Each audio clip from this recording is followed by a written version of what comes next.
E aí, meu povo, bom dia, tudo bem com vocês? Como é que estão as coisas por aí?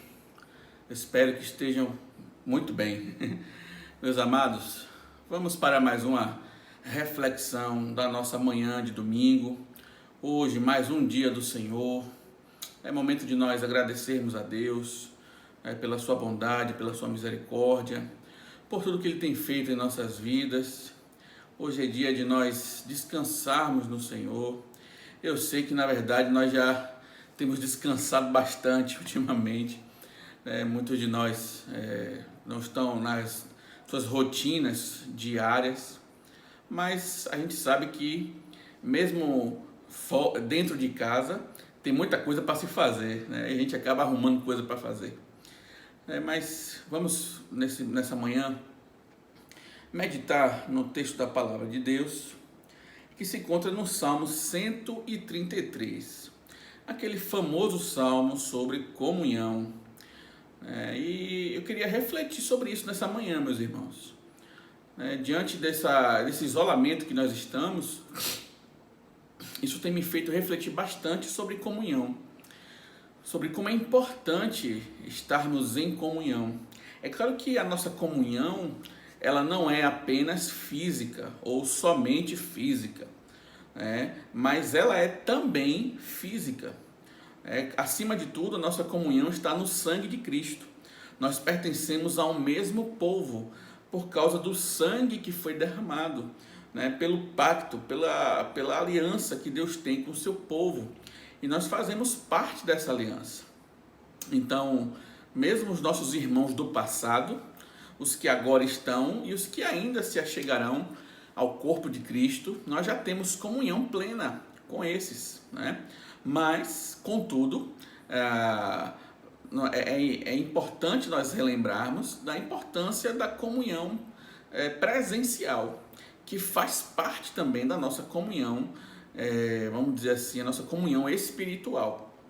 Então, é claro, acima de tudo, nós temos comunhão por causa da aliança que nós temos com Deus, pelo pacto e pelo sangue derramado, mas nós faz parte dessa aliança justamente o corpo físico, por isso é chamado de igreja visível, porque, obviamente, como o nome já diz, porque se pode ver, é palpável, Então, nós como igreja visível, nós temos que estar presentes juntos uns com os outros em tempos, Então, eu achei importante nós meditarmos sobre esse tema da comunhão. E eu tenho pensado sobre isso, na falta que eu tenho sentido dos meus irmãos, tanto aqui da minha igreja, como de outras igrejas, Como eu sei que você também certamente está sentindo falta dos seus irmãos aqui da igreja Três Mangueiras, como de outros irmãos de outras igrejas que você conhece, que fazem parte do corpo de Cristo. Por isso é importante relembrarmos, a importância da comunhão, para que quando tudo isso acabar, a gente passe a valorizar, A gente estava valorizando muito pouco a comunhão. Então eu espero que daqui para frente a gente passe a valorizar mais. Mas vamos para o texto, Vamos ler aqui o Salmo 133. Diz assim a palavra do nosso Deus: Oh, como é bom e agradável viverem unidos os irmãos.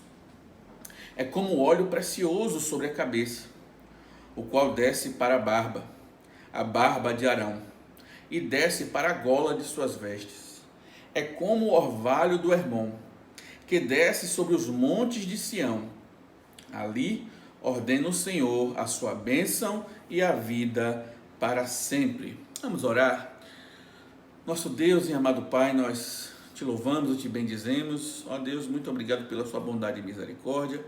Lemos aqui a tua palavra mais uma vez e te suplicamos que o Senhor fale conosco nessa manhã. Que o Senhor possa nos dar sabedoria da sua palavra, que o Senhor nos dê entendimento da sua palavra, ó Deus. Ó Pai, que possamos não apenas compreender, mas que as nossas vidas sejam transformadas, que venhamos a praticar a tua santa palavra. Eu também peço por mim, Senhor, tenha misericórdia da minha vida e que eu seja instrumento nas tuas mãos para levar a palavra do Senhor ao teu povo. É no nome de Cristo Jesus, seu Filho amado, que nós pedimos e já agradecemos. Amém. Muito bem, irmãos. Como é importante estarmos juntos. E esse é o tema deste salmo, né? É importante lembrarmos o contexto dele, que, como diz João Calvino no seu comentário desse salmo, ele diz que esse é um detalhe que muitos intérpretes deixam passar, como se essa orientação de Davi fosse apenas uma orientação geral, né, de nos mantermos unidos, de que a comunhão é bom para o povo de Deus, mas tem um contexto por trás, e esse contexto é importante e ajuda a entender melhor o conteúdo do salmo. Então, Calvino nos diz que o contexto desse salmo era quando o povo de Deus havia se unificado. Porque Davi, quando chegou ao posto de rei, é importante nós lembrarmos que ele não foi aceito por todos. Nem todo mundo concordava com a ascensão de Davi. Aliás, muitos acharam que Davi estava usurpando o trono, né? Que ele tinha tomado o trono de Saul, né, e da sua família, e que, portanto, ele não era merecedor do trono. Em algumas passagens bíblicas nós vamos ver que alguns opositores se levantaram contra Davi, inclusive chamando-o de usurpador. E então o reino ficou dividido, né, por um certo período, e não havia consenso quanto ao reinado de Davi. Sabemos que Deus havia, né, levantado Davi como rei, que ele era rei legítimo. No entanto, para alguns ele não era ainda legítimo. Mas depois de algum período de desavença e de discordância entre o povo, chegou um momento em que houve consenso, em que pelo menos a maioria, né, aceitou Davi como rei, e o reino desfrutou de um período de paz. E então Calvino entende que é nesse contexto que Davi escreve esse salmo. E por isso ele então diz aqui no verso 1, ó, como é bom e agradável viverem unidos os irmãos. Essa afirmação não é apenas uma afirmação geral, mas é uma afirmação de alguém que experimentou na pele o que é ver irmãos desunidos, o que é não haver consenso no meio do povo. Ele mesmo experimentou isso, pois ele era o alvo principal. Então ele pôde ver e sentir na pele o quanto é difícil você ter alguns do seu lado e outros contra você. Então, quando então o reino chega a um consenso em que Deus, na sua misericórdia, lembrando que não foi por Davi, né? Não foi por mérito de Davi, mas foi pela misericórdia de Deus, a sua bendita graça, que agiu no coração do povo e fez com que o povo então recebesse a Davi como rei, né? Deixando então as desavenças e as diferenças de lado e se sujeitando ao reinado de Davi, entendendo como um rei justo e um rei legítimo, né? Então, diante disso, Davi escreve essa frase, ele faz essa afirmação. Então, é de alguém que sentiu na pele como é um reino dividido, né? Então, ele afirma, ó, como é bom e agradável viverem unidos os irmãos. E de fato, como é bom, irmãos, como é bom quando a família está unida. Como é bom quando o casal está unido, né? Quando os filhos estão unidos com seus pais, os pais com os filhos. Como é bom quando no nosso trabalho a equipe está coesa, a equipe está trabalhando junta, unida, né? Deixando as diferenças de lado. Como é bom quando se chega a esse nível de maturidade. E na igreja também não é diferente, né? Como é bom quando a igreja caminha junto, quando deixa as diferenças de lado e andam todos juntos num só propósito. Ainda é claro que as pessoas, é normal, têm suas divergências, seus pontos de vista diferentes de uma coisa ou outra, mas como é bom quando o povo de Deus caminha junto e caminha unido. E essa comunhão aqui não é apenas uma comunhão espiritual no sentido, vamos assim dizer, imaterial, né? A comunhão no sentido da aliança, do sangue derramado, pelo povo de Deus, pela igreja, mas aqui da comunhão presencial, de podermos ver uns aos outros, de podermos abraçar uns aos outros, estar juntos e caminhando num só propósito. Então Davi, quando olha para o reino de Israel e vê que todos ali estão juntos e unidos, ele então exclama, né? Ó, como é bom e agradável viverem unidos os irmãos. E ele vai então comparar isso a duas coisas. A primeira é com a unção sacerdotal. Ele diz: é como óleo precioso sobre a cabeça, o qual desce para a barba de Arão, e desce para a gola de suas vestes. Então, a primeira comparação que Davi faz da comunhão ele a compara com a unção sacerdotal. Isso pode parecer estranho, mas já já nós vamos entender. Então ele diz que é bom que os irmãos estejam juntos, unidos, e essa união e essa junção e essa comunhão, ela é boa, assim como a unção sacerdotal. E ele descreve essa unção, né? O óleo que desce sobre a cabeça, desce para a barba, e a barba de Arão, né? E desce para a gola de suas vestes. Aqui Davi está com a imagem da unção de Arão como sacerdote, sumo sacerdote, né? Se você vê o texto em Êxodo capítulo 30, ou 32, se eu não me engano agora, onde você vai ter a unção de Arão como sumo sacerdote, os outros foram apenas aspergidos, mas Arão recebeu a unção com óleo. E é importante lembrar que o que significa a unção com óleo na Bíblia, né? A unção com óleo, ela tinha como um de seus significados apontar para a bênção de Deus sobre aquela pessoa, né? Então, quando Arão recebeu a unção com óleo, ali era o símbolo de que Deus estava abençoando ele, o capacitando para desenvolver a sua atividade de sacerdote. Então esse é o intuito, é a capacitação divina, né? Um outro sentido também é que a unção com óleo, ela servia também para mostrar que Deus estava com aquela pessoa, né? Que Deus estaria junto com ela, ou seja, Deus está legitimando aquele ministério. Então era um sinal de legitimidade, como um selo, um carimbo, né? De que Deus estava com aquela pessoa, de que Deus estaria com ele e o acompanharia.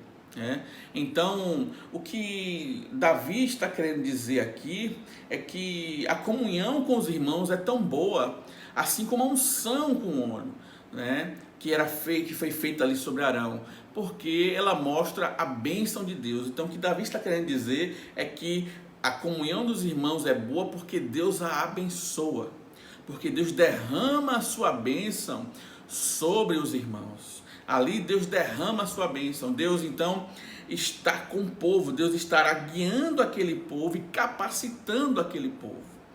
Então essa é a primeira comparação que Davi faz. A segunda comparação é aqui no versículo 3. Ele diz: é como o orvalho do Hermon, que desce sobre os montes de Sião. Ali ordena o Senhor a sua bênção e a vida para sempre. Então a segunda comparação de Davi é com o orvalho. O orvalho, irmãos, é aquelas gotículas, né, assim podemos dizer, de água que descem sobre a madrugada, né, naquele ambiente mais frio, sereno. Então nas regiões ali do Monte Hermon, uma região ali perto de Canaã, então Deus mandava o orvalho durante a noite, durante a madrugada, e durante a manhã as plantas estavam regadas, a terra estava regada. E isso aponta então para, mais uma vez, a bênção, mas a vida, né? Porque é através do orvalho que aquele vale, aquela região que era árida em determinados períodos do ano, seco, que parecia algo que era impossível imaginar que ali poderia haver uma grande plantação, um grande verde em determinadas épocas do ano você passaria ali, estaria um lugar árido, seco, mas em alguns períodos, quando Deus então derramava o orvalho, aquela região ficava então florescida, né? O mato saía, aquela região ficava verde, frondosa, havia vida. Então, o que Davi está dizendo aqui, e ele finaliza isso na parte B do versículo 3, ele diz: ali ordena o Senhor a sua bênção e a vida para sempre. Ele está aqui trazendo uma conclusão dessas duas figuras. A figura do sacerdote sendo ungido é a bênção de Deus, né? Deus capacitando aquele homem, é Deus dando o selo de aprovação de que ele estaria com ele e o abençoaria. E na figura do Hermon, a figura da vida, é o orvalho que desce e traz vida àquela região árida, desértica, e Deus então faz florescer. Então, o que é que Davi está querendo dizer para nós? É que onde há comunhão dos irmãos, Deus abençoa e Deus traz vida. Olha, irmãos, como é bom então estar juntos. Como é bom então poder caminhar uns com os outros. Eu confesso, irmãos, estou com muita saudade de vocês. Estou querendo muito ver vocês de perto, né? Eu imagino também que vocês devam estar com saudades uns dos outros e querendo ver de perto, porque estamos justamente sendo privados dessa bênção que Deus nos dá. Talvez pelo tempo que ficamos juntos, talvez não tenhamos dado o devido valor ao que é estarmos perto um do outro. Nós talvez não tenhamos nos atentado que ali ordenava o Senhor a sua bênção e a vida. Nós não tínhamos parado para pensar sobre isso. Mas esse salmo nos ensina mais. O que é que ele nos mostra? Ele nos mostra o seguinte, que é impossível termos comunhão com Deus, aliás, termos comunhão com os irmãos, sem antes termos comunhão com Deus. E como é que isso é apresentado aqui? Na figura do sacerdote Arão. Arão era o sumo sacerdote e ele apontava para uma figura maior do que ele, que era Cristo. O ofício de Arão, de sumo sacerdote, era um tipo do sumo sacerdócio de Cristo. Sacerdócio esse da ordem de Melquisedeque, que estava acima da linhagem humana, era um sacerdócio superior, até mesmo o sacerdócio de Arão. E é isso que o autor aos Hebreus, no capítulo 7 em diante, ele vai falar sobre a superioridade do sacerdócio de Cristo sobre o sacerdócio de Arão, mostrando que o sacerdócio de Cristo é superior, porque ele é um homem cuja linhagem, não podemos dizer, como ele diz lá, sem genealogia, né? É alguém que procede diretamente dos céus, que é Deus, junto com Deus o Pai e Deus Espírito. Ele é superior a Arão como sacerdote. Cristo é o sumo e supremo sacerdote, porque ele ofereceu o sacrifício de uma vez por todas, nos unindo também de uma vez por todas. Por isso, a comunhão, ela parte da cabeça, como ele diz aqui, é como óleo precioso sobre a cabeça, o qual desce para a barba. Isso aqui também aponta, irmãos, do sacerdócio de Cristo, da bênção que Deus concede a Cristo, e Cristo então derrama essa bênção sobre a sua igreja. Essa figura também aponta para isso, da bênção que nós recebemos em Cristo como cabeça da igreja, e ele então derrama essas bênçãos ao seu povo, como ele diz aqui, a qual desce para a barba de Arão, e desce para a gola de suas vestes. Então é em Cristo que nós temos a verdadeira comunhão. Então, para que possamos ter comunhão uns com os outros, é necessário primeiro termos comunhão com Cristo. Eu lhe pergunto, como anda a sua comunhão com Cristo? Você tem comunhão com Ele? O seu relacionamento com Cristo é um relacionamento profundo ou é apenas um relacionamento superficial? Isso é para você refletir. Que possamos refletir como cristãos nessa manhã, no nosso relacionamento com Deus. Que ponto está o nosso relacionamento com Deus? Que nesse momento de isolamento, possamos estreitar os laços do nosso relacionamento com o Senhor, que venhamos a nos aproximar mais de Deus, e assim, quando nos encontrarmos de novo, a felicidade será ainda maior, porque quanto mais perto estamos de Deus, mais nos aproximamos uns dos outros. É como um tripé que funciona assim, formato triangular. Quanto mais nos aproximarmos do centro, mais junto nós estaremos. Então, quanto mais nos aproximarmos de Deus, mais perto estaremos uns dos outros. E é claro que nós devemos também buscar estreitar o nosso relacionamento com os de fora, apresentar a Cristo aos de fora, apresentar o Evangelho para aqueles que estão longe, e eles possam também se aproximar de Deus, eles possam fazer parte da família de Deus. Esse é nosso dever também. Mas se eles não quiserem se aproximar, nós não temos muito o que fazer. E aqueles que estão dentro da igreja, que não querem se aproximar mais, nós só temos também a lamentar. Porque infelizmente a gente sabe que mesmo dentro da igreja tem muitas pessoas que não querem se aproximar de Deus. Mas nós temos que buscar nos aproximar delas, para que elas possam se aproximar de Deus. Mas se elas não quiserem, nós também não podemos fazer muita coisa. Por isso nós devemos olhar para o alto, suplicar a Deus que estejamos cada dia mais perto dele, e certamente estaremos perto uns dos outros. Que a gente aproveite a comunhão uns com os outros. Que quando voltarmos dessa quarentena e desse isolamento, que a gente valorize mais um ao outro. Que a gente olhe para o nosso irmão com um carinho maior, com alegria maior, por entender que aonde estão os irmãos reunidos, ali ordena o Senhor a sua bênção e a vida para sempre. Que Deus possa lhe abençoar nessa manhã e que você possa refletir sobre a comunhão com Deus e com seus irmãos. Amém? Meus amados, que o Senhor nos ajude e que Ele tenha misericórdia de nós, para que possamos nos aproximar dEle a cada dia. Amém? Um grande abraço a todos, até mais tarde, onde traremos mais uma nova mensagem do Senhor. Amém? Até mais.